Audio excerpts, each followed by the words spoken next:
नमस्कार, आदाब, सत श्री अकाल गाइस। मैं आपका अपना अभिषेक सरोहा एक बार फिर स्वागत करता हूं, आप सभी का अभिनंदन करता हूं आपके अपने प्लेटफॉर्म रेडियन लर्न स्मार्ट पर। आप सभी का स्वागत है गाइस। जल्दी से दौड़े दौड़े भागे भागे चले आइएगा गाइस, क्योंकि आज की क्लास में ऐसा बेहतरीन टॉपिक करने वाले हैं। और ये जो टॉपिक है, क्या आप गैस कर सकते हैं कौन सा होगा मेरे भाई? ये केमिस्ट्री की क्लास का टॉपिक कर रहे हैं हम लोग, जो हमने केमिस्ट्री में एक सीरीज चलाई थी। और वो सीरीज कौन सी चलाई थी? एलिमेंट्स को लेकर चलाई थी मेरे भाई। किसको लेकर चलाई थी? एलिमेंट्स को लेकर चलाई थी। उस एलिमेंट्स वाले पोर्शन में हम आज कुछ नए बेहतरीन एलिमेंट्स को हम लोग पढ़ने वाले हैं। तो गाइस जल्दी से भागे भागे दौड़े दौड़े चले आइएगा, बिल्कुल रुकने का नहीं रे बाबा, बिल्कुल रुकने का नहीं है, बिल्कुल भागे भागे दौड़े दौड़े चले आने का टाइम हो चुका है आपका। जल्दी से, बहुत बढ़िया। और एक बार फिर अभिनंदन करता हूं, क्योंकि भैया बैच ही आपका अभिनंदन है, तो इसमें तो जरूरी बनता है ना आपका अभिनंदन करना। तो आप सभी का अभिनंदन है रेडियन लर्न स्मार्ट की तरफ से। अरे बाबा, रेडियन लर्न स्मार्ट तो आपका ही है। सॉरी, ये गाइस बिल्कुल आप लोगों का प्लेटफॉर्म है, बिल्कुल। और इस प्लेटफॉर्म पर आप सभी का ऑलरेडी अभिनंदन है, पहले ही अभिनंदन है, ठीक है। तो करते हैं आज का सेशन शुरू। और आज का जो सेशन है सम इंपॉर्टेंट एलिमेंट्स का है, कि कुछ महत्वपूर्ण एलिमेंट्स को हम लोग क्या करने वाले हैं? पढ़ने वाले हैं। तो भाई मैं आपको बता चुका था कि एलिमेंट क्या होते हैं, मैं बिल्कुल बता चुका था आपको कि एलिमेंट्स क्या होते हैं। तो याद रखिएगा, एलिमेंट्स क्या होते हैं, ये सारे के सारे एलिमेंट्स जितने भी हैं ये हमारे पीरियोडिक टेबल में पाए जाते हैं। ये कहां पाए जाते हैं? हमारे पीरियोडिक टेबल के अंदर पाए जाते हैं। पीरियोडिक टेबल का तो नाम सुना होगा ना आपने, पीरियोडिक टेबल को तो सुना होगा आपने कि कहां पाए जाते हैं? पीरियोडिक टेबल के अंदर ये सारे के सारे एलिमेंट्स पाए जाते हैं। इस पीरियोडिक टेबल के अंदर ये जो सारे एलिमेंट्स होते हैं इनको क्लासिफाई किया जाता है। इनको क्लासिफाई किया जाता है किस तरीके से? कुछ तो इनमें से क्या होते हैं? मेटल्स होते हैं। कुछ इनमें से क्या होते हैं? नॉन मेटल होते हैं, नॉन मेटल्स। कुछ इसमें क्या होते हैं? आपके मेटलॉइड्स होते हैं। कुछ क्या होते हैं इसमें? आपके मेटलॉइड्स होते हैं। कुछ आपके क्या होते हैं इसमें? गैसेज होती हैं। कुछ आपकी क्या होती हैं इसमें? गैसेज होती हैं। कुछ इसमें रेडियो एक्टिव एलिमेंट्स पाए जाते हैं, रेडियो एक्टिव होते हैं। तो इस तरीके से इन सभी एलिमेंट्स को क्लासिफाई किया गया आपकी पीरियोडिक टेबल में। अब बात आती है कि आज की क्लास में हम कौन से एलिमेंट्स पढ़ने वाले हैं। तो याद रखिएगा मेरे भाई, आज की क्लास में हम लोग सबसे पहले कहां से शुरुआत करेंगे? कॉपर को कंप्लीट करेंगे, कॉपर को पढ़ने वाले हैं। उसके साथ साथ हम सेकंड कौन सा पढ़ने वाले हैं? सोडियम पढ़ने वाले हैं, सोडियम को पढ़ेंगे। सोडियम के बाद हम कौन सा पढ़ेंगे? मैग्नीशियम पढ़ने वाले हैं। क्या पढ़ने वाले हैं? मैग्नीशियम पढ़ने वाले हैं। फिर कौन सा पढ़ने वाले हैं? सिल्वर को पढ़ने वाले हैं, सिल्वर पढ़ेंगे। और सिल्वर के बाद हम लोग आयरन। तो ये इन 5 को हम कंप्लीट करने वाले हैं। तो एलिमेंट्स में पढ़ना क्या होता है? बात आती है कि एलिमेंट्स में पढ़ना क्या होता है। तो याद रखिएगा मेरे भाई, एलिमेंट्स के अंदर जो हमें पढ़ना होता है वो क्या क्या पढ़ना होता है हमने देखना पड़ेगा। एक बार मैं बता देता हूं एलिमेंट्स में हम लोग क्या पढ़ेंगे। एक सेकेंड बाबा, यहां देखिएगा। एलिमेंट्स के अंदर हम लोग क्या पढ़ने वाले हैं? एलिमेंट्स के अंदर हम लोग सबसे पहले तो इसकी रिप्रेजेंटेशन को भी देखेंगे। जिस भी एलिमेंट को पढ़ेंगे उसकी रिप्रेजेंटेशन देखेंगे। उसकी क्या देखेंगे? रिप्रेजेंटेशन देखेंगे कि उसको रिप्रेजेंट कैसे किया जाता है। इसी रिप्रेजेंटेशन के अंदर क्या आती हैं? कुछ चीजें आती हैं। पहला तो सिंबल आ जाता है कि उस एलिमेंट का सिंबल क्या होता है। रिप्रेजेंटेशन के अंदर क्या आते हैं? फिर उसका एटॉमिक नंबर आता है। क्या आता है? एटॉमिक नंबर आता है, एटॉमिक नंबर। और क्या आता है? एटॉमिक मास आता है, एटॉमिक मास आता है सर। क्या आता है? Atomic mass. तो आपको पता है कि एटॉमिक नंबर ये हमेशा इक्वल होता है, जो Z होता है ये हमेशा इक्वल होता है किसके? नंबर ऑफ प्रोटॉन के। किसके? नंबर ऑफ प्रोटॉन के। ये भी जानकारी हम यहां से उठा सकते हैं। जो एटॉमिक मास है जो ए होता है, ये क्या होता है, ये सम होता है आपका, क्या होता है, सम। किसका सम, किसका sum, number of proton plus number of neutrons का, नंबर ऑफ न्यूट्रॉन्स का सम। आया समझ में, ये क्या होता है, सम होता है, कौन, एटॉमिक मास। तो ये तो क्या है, एलिमेंट्स की रिप्रेजेंटेशन होती है। इसमें और हम क्या पढ़ने वाले हैं, हम पढ़ेंगे पर्टिकुलर एलिमेंट किस ग्रुप में पाया जाता है, किस ग्रुप में पाया जाता है, किस ब्लॉक में पाया जाता है साहब, और किस पीरियड में पाया जाता है। जैसे मैं बात करूं, आज हम लोग क्या क्या पढ़ने वाले हैं, कॉपर के बारे में पढ़ेंगे। किसके बारे में पढ़ेंगे, कॉपर के बारे में। हम मैग्नीशियम के बारे में पढ़ने वाले हैं, मैग्नीशियम के बारे में पढ़ने वाले हैं। और आज मैं पढ़ाऊंगा आपको सोडियम भी पढ़ाने वाला हूं, बिल्कुल। आज मैं आपको सिल्वर भी पढ़ाने वाला हूं और आयरन भी पढ़ाने वाला हूं। तो हो सकता है एग्जामिनर पूछ दे कि मैग्नीशियम पीरियोडिक टेबल के किस ग्रुप में आता है। यही बेसिक क्वेश्चन बनते हैं साहब, रिएक्शन नहीं पूछता है यार, रिएक्शन वाला लेवल नहीं है पेपर का, बिल्कुल। वनडे एग्जाम के अंदर रिएक्शन नहीं पूछी जाती। वो आपसे एलिमेंट्स का क्या पूछ सकता है कि पर्टिकुलर एलिमेंट, सपोज करो सोडियम किस ग्रुप में आता है, या आयरन किस पीरियड में आती है पीरियोडिक टेबल के। इन चीजों का पता होना बहुत जरूरी है। या सोडियम के अंदर नंबर ऑफ प्रोटॉन्स कितने पाए जाते हैं, या आयरन के अंदर नंबर ऑफ न्यूट्रॉन्स कितने होते हैं, या आपसे बात करेगा कॉपर का एटॉमिक मास कितना होता है, या बात करेगा मैग्नीशियम का एटॉमिक नंबर कितना होता है, या बात कर सकता है कि सिल्वर का सिंबल क्या होता है। ये सारी बातें एग्जाम के अंदर होती हैं। इसके साथ साथ और हम लोग एडिशनल क्या पढ़ने वाले हैं, हम इनकी इलेक्ट्रॉनिक कॉन्फ़िगरेशन को भी देखने वाले हैं। किसको देखने वाले हैं, इलेक्ट्रॉनिक कॉन्फ़िगरेशन को भी देखने वाले हैं, बिल्कुल देखने वाले हैं गाइस। हम किसको देखने वाले हैं, इलेक्ट्रॉनिक कॉन्फ़िगरेशन को देखने वाले हैं। फिर हम लोग क्या देखने वाले हैं, यहां पर मेल्टिंग पॉइंट देखने वाले हैं। मेल्टिंग पॉइंट पर्टिकुलर एलिमेंट का, पर्टिकुलर एलिमेंट का बॉइलिंग पॉइंट हम देखने वाले हैं। और पर्टिकुलर एलिमेंट की स्पेसिफिक ग्रेविटी देखने वाले हैं, स्पेसिफिक ग्रेविटी देखने वाले हैं। और इसके साथ साथ उसकी कुछ प्रॉपर्टीज कि कहां उससे कि क्या विशेषता है, क्यों उसको इंपॉर्टेंस मिली है। और सेकंड हम इसमें उसके यूजेस भी देखने वाले हैं। तो ये वो सारे पॉइंट्स रहेंगे। इनके अलावा भी मैं आपको बताऊं, मैं आपको ये जरूर बताऊंगा हर एक एलिमेंट का जो बहुत इंपॉर्टेंट पॉइंट होता है। और वो पॉइंट क्या होता है, क्या आप बता सकते हो, कोई एक पॉइंट इसमें मिसिंग है, बता सकते हो कि जो एलिमेंट है उसके कौन कौन से ऑर्स होते हैं, ये सबसे इंपॉर्टेंट है। जैसे कि मैं बात करूं कॉपर, कॉपर के बहुत सारे क्या होते हैं, और होते हैं। और कॉपर से क्या बनते हैं, बहुत सारे एलॉयज भी बनते हैं। वो सारी मैं आपसे बात करने वाला हूं। तो जल्दी से तैयार हो जाइएगा, जल्दी से बिल्कुल तैयार हो जाइएगा। हम लोग आगे लेकर बढ़ रहे हैं इन चीजों को, बिल्कुल आगे लेकर बढ़ रहे हैं गाइस, बहुत बढ़िया। और मुझे नहीं लगता कि यहां तक आपको कोई दिक्कत परेशानी हो सकती है, बिल्कुल भी नहीं होगी बाबा। चलिएगा, बिल्कुल भी कोई दिक्कत समस्या नहीं होने वाली अपन लोगों को। बिल्कुल आगे बढ़ते हैं और आज का एलिमेंट स्टार्ट करते हैं, कॉपर। चलिएगा, कॉपर की शुरुआत करते हैं।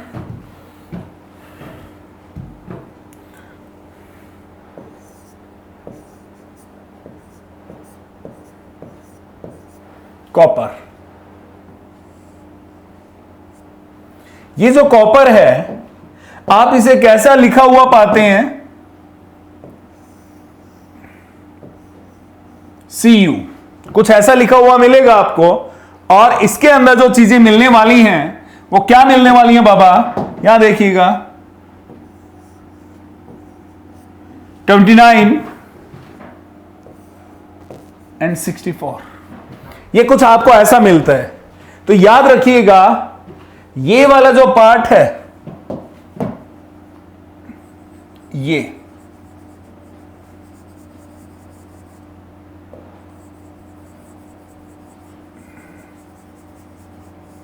ये क्या होता है?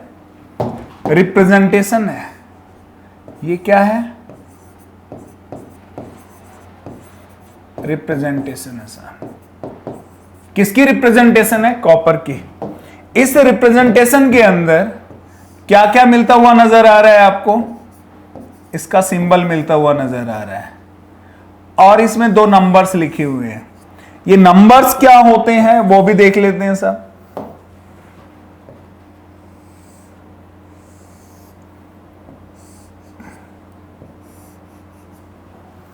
कि इसके अंदर ये 29 क्या है? कि 29 क्या है? सिंबल तो क्या हो गया इसका? CU हो गया साहब। कि 29 क्या है? तो याद रखना मेरे भाई, जो नीचे लिखा रहता है, जो हमेशा नीचे लिखा रहेगा, जो हमेशा क्या रहेगा?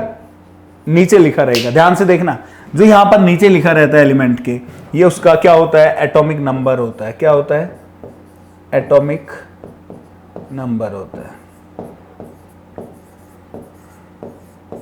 एटॉमिक नंबर जो एलिमेंट के सिर के ऊपर चढ़कर बैठता है, जो एलिमेंट के सिर के ऊपर चढ़कर बैठता है, कौन बैठा है? सिर के ऊपर चढ़ के कौन बैठा है? 64 बैठा है। सिर के ऊपर चढ़ के कौन बैठा है? 64 बैठा है। तो ये 64 क्या है? तो याद रखिएगा मेरे भाई, ये जो 64 है एटॉमिक मास है। ये क्या है? एटॉमिक मास है। आया समझ में? या हम बोल सकते हैं ये क्या है? मास नंबर है। इसे क्या बोल सकते हैं? मास नंबर भी बोल सकते हैं। तो ये पता लग गया। अब आपसे बात की जाती है कि क्या बात होगी? आपसे बात होगी कि कॉपर के अंदर 2 चीजें और पूछेगा। नंबर ऑफ प्रोटॉन, कि कॉपर के अंदर नंबर ऑफ प्रोटॉन कितने होते हैं? कॉपर के अंदर नंबर ऑफ प्रोटॉन कितने होते हैं? अरे भैया, नंबर ऑफ प्रोटॉन किसकी बात होगी? नंबर ऑफ प्रोटॉन की बात होगी। फिर बात की जाएगी आपसे यहां पर नंबर ऑफ न्यूट्रॉन की।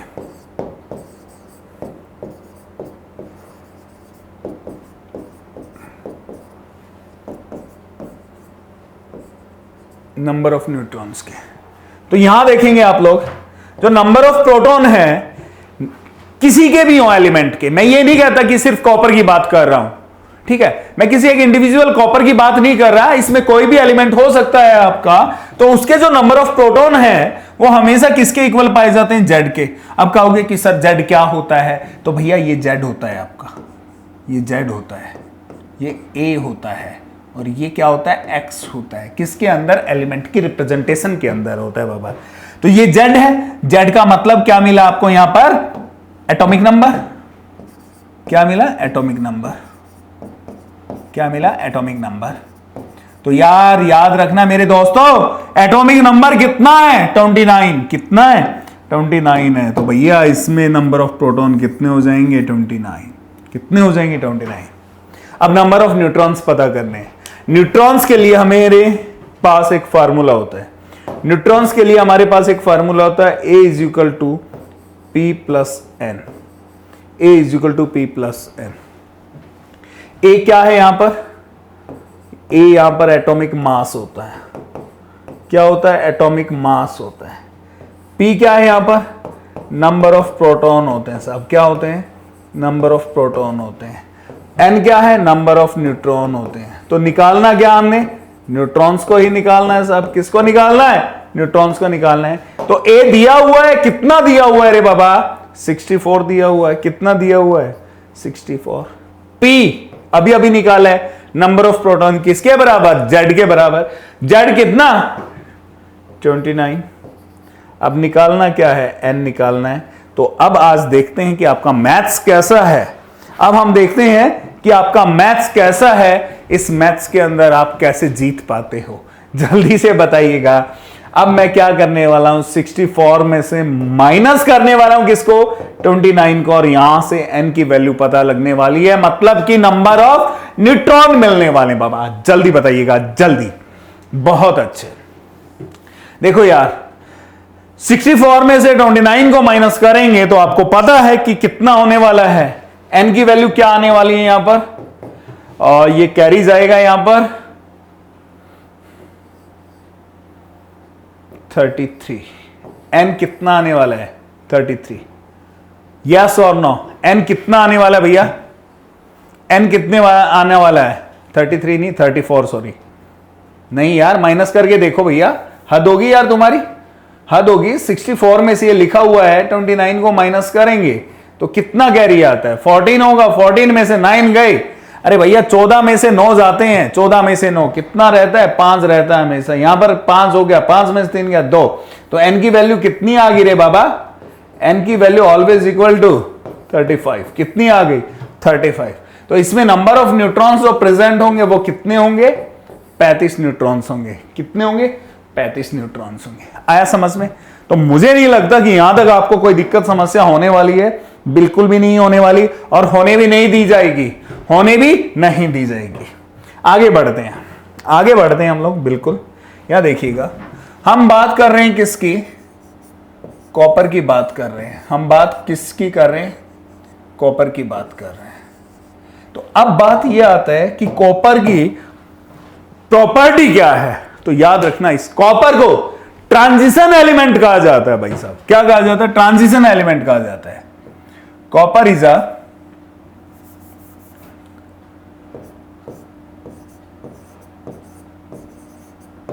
Transition element, copper is a transition element, इसे क्या कहा जाता है, ट्रांजिशन एलिमेंट। कॉपर क्या है, transition element. Next, copper also known as, इसका एक और नाम होता है, क्या आप बता सकते हो क्या नाम होता है? अरे भैया कॉपर का एक दूसरा नाम भी होता है भैया, जितने भी सिक्के बने हुए मिलते हैं ना आपको वो कॉपर के मिलते हैं, तो क्या बोलते हैं, कॉइनेज बोलते हैं, क्या बोलते हैं, coinage, also known as coinage. इसका एक और नाम भी होता है ऑल्सो नोन एज, इसके दो नाम होते हैं कॉपर के, और ये दोनों पेपर के अंदर पूछे जा चुके हैं। Copper is also known as, तो याद रखिएगा करेंसी मैटर भी बोलते हैं, क्या बोलते हैं, करेंसी मेटल भी बोलते हैं, क्या बोलते हैं, करेंसी मेटल भी बोलते हैं, क्या बोलते हैं इसे, करेंसी मेटल भी बोलते हैं, बिल्कुल बोलते हैं सर। कोई दिक्कत? तो मुझे नहीं लगता कि आपको कोई दिक्कत परेशानी होगी, बिल्कुल भी मुझे ऐसा प्रतीत नहीं हो रहा है। ठीक है, आगे बढ़ते हैं। जो कॉपर है आपका वो किस ग्रुप में पाया जाता है, किस ग्रुप में पाया जाता है, पीरियोडिक टेबल के किस पीरियड में पाया जाता है और किस ब्लॉक में पाया जाता है, किस ब्लॉक पीरियड में पाया जाता है? तो याद रखिएगा मेरे भाई, जो कॉपर है आपका वो ग्रुप 11 में पाया जाता है। किस में पाया जाता है, 11th ग्रुप में पाया जाता है। किस में पाया जाता है, 11th ग्रुप में पाया जाता है। पीरियड कौन सा होता है उसका, 4th पीरियड होता है। कौन सा होता है, 4th पीरियड होता है। और ब्लॉक कौन सा होता है, डी ब्लॉक होता है सर। कौन सा, डी ब्लॉक। जो पीरियोडिक टेबल है, इस पीरियोडिक टेबल को हमने क्या कर रखा है मेरे दोस्तों, ग्रुप, पीरियड्स और ब्लॉक्स के अंदर हम लोगों ने इसे डिवाइड कर रखा है। तो याद रखिएगा कि ग्रुप कौन सा है, 11th किसका, कॉपर का। पीरियड कौन सा है, 4th, और ब्लॉक कौन सा है, डी ब्लॉक। कोई दिक्कत? मेरे हिसाब से यहां तक कोई दिक्कत नहीं होने वाली है। ये चीजें हो गई। अब आते हैं इसकी इलेक्ट्रॉनिक कॉन्फ़िगरेशन क्या होती है। इलेक्ट्रॉनिक कॉन्फ़िगरेशन, इलेक्ट्रॉनिक कॉन्फ़िगरेशन,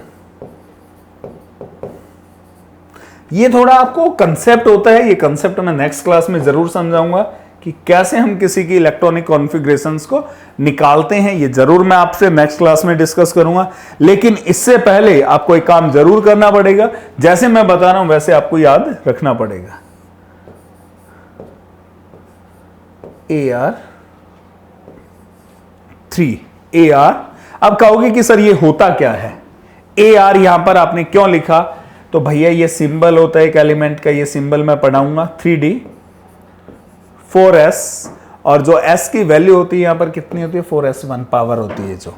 ये इलेक्ट्रॉनिक कॉन्फ़िगरेशन है और ये इलेक्ट्रॉनिक कॉन्फ़िगरेशन मैं आपको नेक्स्ट क्लास में बहुत बेहतरीन तरीके से आपको समझाने वाला हूं।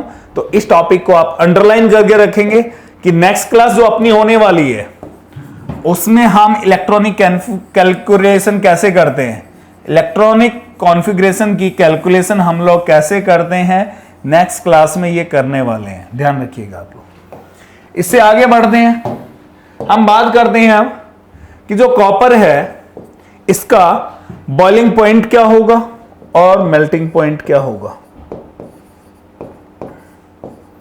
बॉइलिंग पॉइंट की बात करें,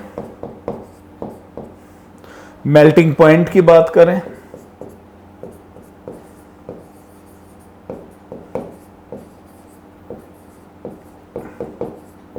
मेल्टिंग पॉइंट की बात करें और स्पेसिफिक ग्रेविटी की बात करें।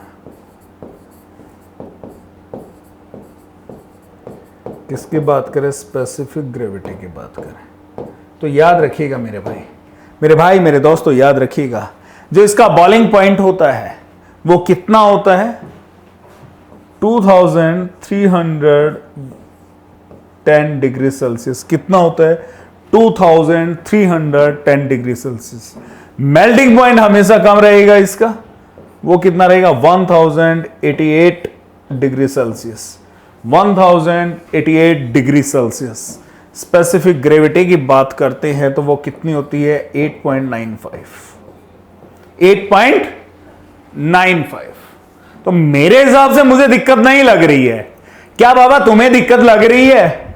यदि तुम्हें दिक्कत लग रही है तो तुम्हारे पास कमेंट सेक्शन है, बिल्कुल कमेंट सेक्शन खुला हुआ है आप लोगों के लिए।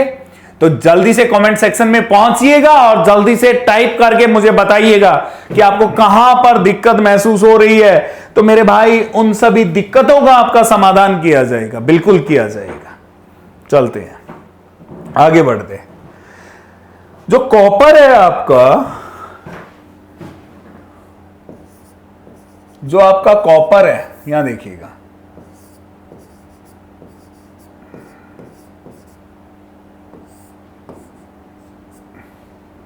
जो आपका कॉपर है, कॉपर क्या है? इससे हम लोग एलॉयज बनाते हैं। इससे हम लोग क्या बनाते हैं? एलॉयज बनाते हैं। बहुत सारे एलॉयज हैं जिनको हम लोग पढ़ेंगे अभी, बहुत सारे हैं। जैसे कि मैं आपको बताऊं ब्रास,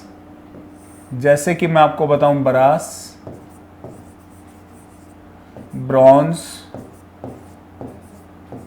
ब्रास हो गया आपका, और कौन हो गया? ब्रॉन्ज हो गया। फिर इसमें गन मेटल आता है आपका, कौन सा आता है? गन मेटल आता है आपका, क्या आता है? गन मेटल आता है। फिर आपका क्या आता है? बेल मेटल आता है आपका, बेल मेटल। और बेल मेटल के साथ फिर क्या आता है? रोल्ड गोल्ड आता है आपका, रोल्ड गोल्ड आता है आपका। और मोनल मेटल भी है इसमें, कौन सा है? मोनल मेटल भी है, मोनल मेटल भी है आपका। मोनल मेटल के बाद बात करें, डेल्टा मेटल भी होता है एक कौन सा होता है आपका? डेल्टा मेटल भी होता है। और हम बात करें एक और है, जर्मन सिल्वर भी होता है इसमें, कौन सा होता है? जर्मन सिल्वर भी होता है, जर्मन सिल्वर। ये क्या है? कॉपर के एलॉयज होते हैं। तो इसके अलावा 2-3 और हैं। कितने हो गए हैं ये आपके? 1 2 3 4 5 6 7 8, 2 और हैं इसके। और 2 डच मेटल भी होता है। कौन सा होता है? डच मेटल भी होता है। कौन सा होता है इसमें? डच मेटल भी होता है आपका, यहां लिख देते हैं, डच मेटल भी होता है। तो इन सभी के अंदर कितने हो गए? 9 हो गए आपके। इन सभी के अंदर हम देखेंगे कि कॉपर का कितना परसेंट इसमें पार्ट यूज होता है। कॉपर परसेंट देखेंगे हम लोग इन अलॉयज के अंदर। क्या देखेंगे? कॉपर की परसेंटेज देखेंगे कि इसका कितना यूज किया जाता है ये अलॉय बनाते समय, कॉपर परसेंटेज। ठीक है, तो याद रखना, मैं पूरा ही आपको बता दूंगा वैसे तो कि ब्रास किस चीज का बना हुआ है, लेकिन हम बेसिकली देख रहे हैं कॉपर की परसेंटेज। तो जो ब्रास होता है, इस ब्रास के अंदर जो कॉपर की परसेंटेज होती है वो कितना होता है? 70% होता है। कॉपर इसमें कितना होता है? ब्रास में, ब्रास के अंदर जो कॉपर होता है वो होता है इसमें 70%। और दूसरा जो एलिमेंट होता है वो कौन सा आ जाता है? फिर इसमें जिंक आ जाता है। दूसरा एलिमेंट कौन सा आ जाता है? जिंक आ जाता है। ब्रॉन्ज की मैं बात करूं, किसकी बात करूं मैं? ब्रॉन्ज की बात करता हूं। तो ब्रॉन्ज में सबसे ज्यादा कॉपर होता है आपका, ब्रॉन्ज के अंदर सबसे ज्यादा कॉपर होता है और 90% तक होता है। कितना होता है? 90% तक होता है। और ब्रॉन्ज के अंदर जिंक भी आता है। रिमेनिंग में आपका कौन होता है? जिंक होता है। ठीक है, फिर बात करते हैं हम लोग, किसकी बात करते हैं? गन मेटल की। गन मेटल के अंदर 3 आते हैं आपके। गन मेटल एक से नहीं बनता। गन मेटल किससे बना हुआ होता है? 3 से बना हुआ होता है गन मेटल। कॉपर, इसमें भी अच्छा खासा कॉपर की परसेंटेज होती है। गन मेटल में भी अच्छी खासी कॉपर की परसेंटेज होती है। वो लगभग कहां तक जाती है? 88% तक जाती है। किस तक जाती है? 88। इसके अलावा इसमें क्या क्या रहते हैं? Sn रहता है आपका। आप कहोगे Sn क्या है, Zn क्या है? ये भी अदर एलिमेंट्स हैं। जब मैं इनको पढ़ाऊंगा तो इनको भी आप लोगों को मैं बिल्कुल डिटेल में ले जाकर बताऊंगा कि कौन कौन से होते हैं। ठीक है, फिर कॉपर की बात करें, बेल मेटल की बात करें। बेल मेटल में जो कॉपर होता है वो 80%, जो कॉपर होता है वो कितना होता है? 80% होता है। और दूसरा इसमें क्या होता है? Sn होता है। दूसरा इसमें क्या होता है? Sn होता है। अब किसकी बात करें? रोल्ड गोल्ड की बात करते हैं। किसकी बात करते हैं? Rolled gold. इसमें भी कौन कौन होता है? कॉपर होता है। और कॉपर का जो रोल्ड गोल्ड के अंदर परसेंटेज होता है वो मैक्सिमम होता है। कितना होता है रोल्ड गोल्ड के अंदर मेरे भाई? 90% होता है, जितना ब्रॉन्ज में होता है। कितना होता है? 90%। इसके अलावा रोल्ड मेटल के अंदर और कौन सा होता है? कोई बता सकता है? एल्यूमिनियम भी होता है। कौन सा होता है आपका? दूसरा एल्यूमिनियम होता है। रिमेनिंग एल्यूमिनियम रहता है। ठीक है, मोनल मेटल काफी इंपॉर्टेंट है सभी। मोनल मेटल काफी इंपॉर्टेंट है। ये कॉपर का होता है, इसमें कॉपर का मैक्सिमम पार्ट होता है। ये सारे के सारे जो एलॉयज बता रहा हूं ना, ये वो है जिसमें कॉपर मैक्सिमम है, मोर देन 50% है। यहां देखो 70, 90, 88, 80, 90, मतलब ऐसे चल रहा है। तबाही मचा रखी है यार इसने तो। मोनल मेटल यहां थोड़ा सा कम आता है 70%। और इसके साथ मोनल मेटल के साथ जो दूसरा होता है आपका वो क्या होता है ना? Ni। क्या होगे सर? Ni क्या है? निकल है रे बाबा। इसको भी पढ़ाएंगे हम, आप लोग को बिल्कुल पढ़ाएंगे। फिर बात आती है इसमें डेल्टा मेटल की। डेल्टा में भी क्या होता है? कॉपर होता है। बिल्कुल, क्या होता है? कॉपर होता है। और कितना होता है इसमें कॉपर? याद रखिए डेल्टा मेटल में 80% होता है। और इसके साथ कौन होता है? Zn होता है, जिंक होता है साहब। फिर बात आती है जर्मन सिल्वर, बहुत इंपॉर्टेंट है साहब। जर्मन सिल्वर बहुत इंपॉर्टेंट है। इसके आगे तो मैं स्टार डाल देता हूं। काफी बार पूछा गया आपसे, काफी बार एग्जाम में पूछ लिया गया बाबा। ये तो काफी बार आपके एग्जाम में पूछा गया है। इसके आगे तो स्टार बनता ही बनता है। तो जो जर्मन मेटल है इसके अंदर जो कॉपर है आपका वो साहब थोड़ा कम होता है, मतलब यहां 50% पर होता है। कॉपर यहाँ कितना है? 50% पर होता है। बाकी के जितने भी होते हैं वो कौन कौन होते हैं इसके अंदर? जर्मन मेटल के अंदर याद रखिएगा जिंक और निकल भी होता है, Zn भी होता है, और कौन होता है? निकल Ni भी होता है। तो ये कॉन्फ़िगरेशन है आपकी किसकी? कॉपर के अलॉयज की कॉन्फ़िगरेशन है। इसके बाद बात आती है, कौन सा रह गया हमारा? डच मेटल रह गया है। डच में कॉपर और जिंक आता है। डच में भी क्या आता है हमारा?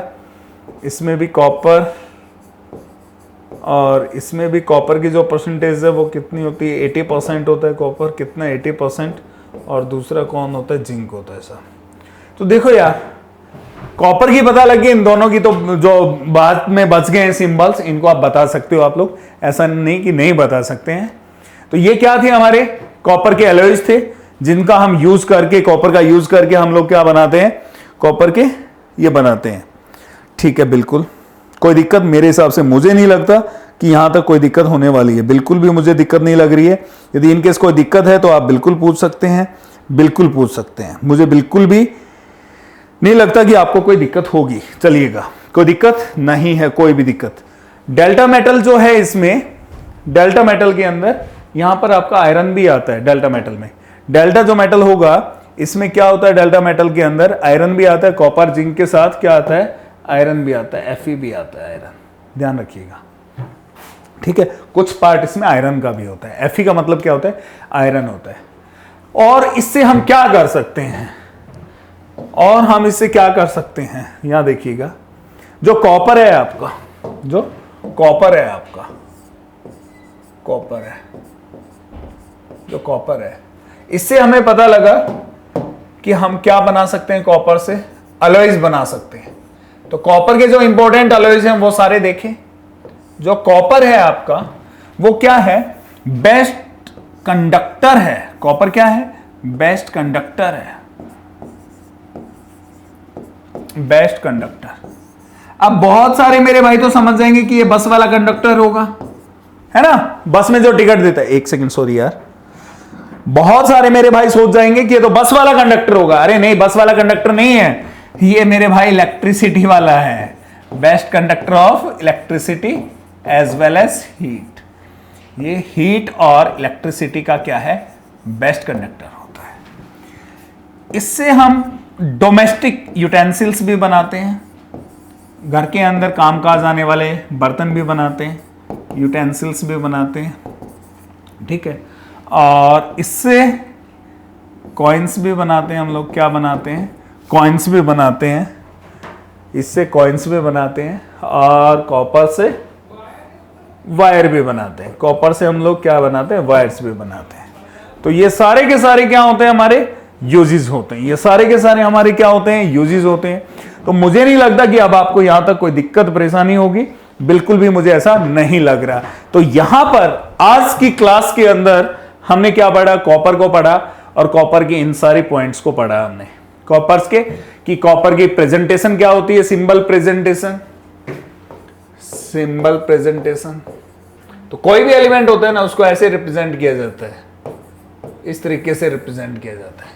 तो एक्स क्या होता है, सिंबल कौन सा है, Cu है। जेड क्या है इसमें, हाँ भैया लिख देते हैं, एटॉमिक नंबर ब्रैकेट में जेड होता है, और एटॉमिक मास ब्रैकेट में ये होता है। तो इस तरीके से हमने ये सारा देखा। फिर कॉपर क्या है, ट्रांजिशन एलिमेंट होता है, इसे किस नाम से जानते हैं, कॉइनेज के नाम से जानते हैं, करेंसी मेटल के नाम से जानते हैं। बॉइलिंग पॉइंट क्या होता है इसका, मेल्टिंग पॉइंट क्या है, स्पेसिफिक ग्रेविटी क्या है, कौन से ग्रुप में है, कौन से पीरियड में है, कौन से ब्लॉक में है, कौन सी इलेक्ट्रॉनिक कॉन्फ़िगरेशन है। फिर हमने इसके इंपॉर्टेंट क्या देखे, एलॉयज। और एलॉयज को तो बिल्कुल याद करना पड़ेगा भैया, एलॉयज को तो क्या करना पड़ेगा, बिल्कुल याद करना पड़ेगा, बिल्कुल नहीं बोलना, बिल्कुल भी नहीं बोलना, याद करना तो करना पड़ेगा रे बाबा, बिल्कुल। और फिर हमने यूजेस देखे हैं, फिर हमने क्या देखे, यूजेस। तो गाइज आज की क्लास में हमने क्या कर लिया, कॉपर को कंप्लीट कर लिया है, कॉपर को क्या कर लिया, कंप्लीट कर लिया है। अब जो भी मेरी नेक्स्ट क्लास होगी उसमें मैं लेकर आ रहा हूं आपके लिए सोडियम।